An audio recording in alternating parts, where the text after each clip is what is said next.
சளி, இருமல், தொண்டை கரகரப்பு இதையெல்லாம் போக்க சில அற்புதமான டிப்ஸுகளுடன் ஒரு அன்பான வணக்கம்.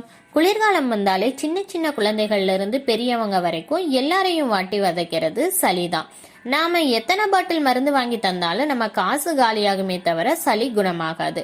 அதனால எந்தவித பக்க விளைவுகளும் இல்லாம நம்ம வீட்டுல இருக்கக்கூடிய பொருட்களை வச்சே சளி தொல்லையிலிருந்து விடுபட சில டிப்ஸ் உங்களுக்காக. டிப்ஸ் பார்க்கறதுக்கு முன்னாடி நம்ம எண்ணி துணிக யூடியூப் சேனலை சப்ஸ்கிரைப் பண்ணாதவங்க உடனே சப்ஸ்கிரைப் பண்ணுங்க. மல்லி, அதாவது தனியாவை ஒரு வானிலையில போட்டு லைட்டா வறுத்துட்டு அது கூட நம்ம பிரியாணிக்கு யூஸ் பண்ற ஸ்டார், சின்ன பீஸ் லவங்கப்பட்ட, ஏலக்காய் அப்படின்னு இந்த 4 பொருளையும் பரபரன்னு நல்லா மிக்சியில போட்டு அரைச்சு அதை தண்ணியில போட்டு கொதிக்க வச்சு டீ மாதிரி தினமும் நம்ம குழந்தைகளுக்கு கொடுத்துட்டு வர்றப்ப சளி சீக்கிரமாவே குணமாகும். ஆடாத்தொடை 50 கிராம், அதிமதுரம் 50 கிராம், கண்டங்கத்திரி 50 கிராம், தூதுவளை 50 கிராம்.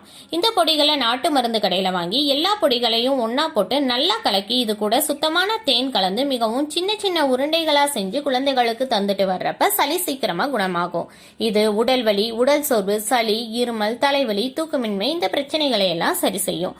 குழந்தைகள் ஸ்கூலுக்கு கொண்டு போற தண்ணிய கொதிக்க வச்சு அது வெதுவெதுப்பான தண்ணிய ஆன பிறகு அதுல ஒரு கிராம்போ அல்லது ஒரு மிளகோ போட்டு குழந்தைகளுக்கு தந்து விடலாம். கிராம்பு, மிளகோ சிறந்த கிருமி நாசினி. வெற்றிலையில சிறிதளவு நாட்டு சர்க்கரையோ அல்லது பனங்கற்கண்டோ சேர்த்து குழந்தைகளுக்கு தந்துட்டு வரலாம்.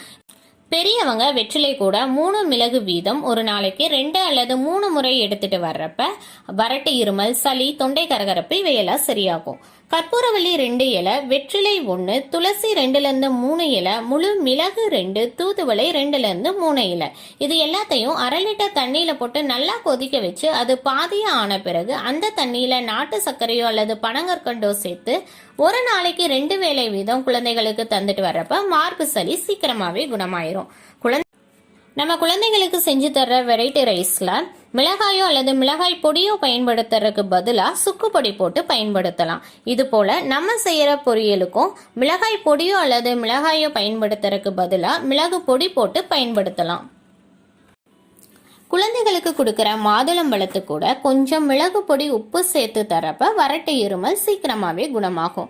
நல்ல சூடான சாப்பாட்டுல சிறிதளவு தேங்காய் எண்ணெய், கொஞ்சம் மிளகு பொடி, உப்பு சேர்த்து கலக்கி தந்துட்டு வர்றப்ப நெஞ்சு சளி குணமாயிரும். சுக்கு, மிளகு, திப்புளி இந்த 3ஐயும் நல்லா அரைச்சு வச்சா அது திரிகடுகம். இந்த திரிகடுகம் பொடிய சுத்தமான தேன்ல கலந்தோ அல்லது வெதுவெதுப்பான நீர்ல கலந்தோ குடிச்சிட்டு வரலாம். சளி தொல்லை சீக்கிரமா குணமாகும். ஒரு தேக்கரண்டி ஏலக்காய் பொடியுடன் நெய் கலந்து குழந்தைகளுக்கு தந்துட்டு வர்றப்ப மார்பு சளி நீங்கும். இந்த தகவல்கள் உங்களுக்கு பயனுள்ளதா இருக்கணும்னு நம்புறேன். இந்த வீடியோ உங்களுக்கு பிடிச்சிருந்தா மற்றவங்களுக்கு ஷேர் பண்ணுங்க. என்றும் உங்கள் நலனில் அன்புடன் எண்ணி துணிக உடுமலை ஆ பானுப்பிரியா. வாழ்க வளமுடன். நன்றி.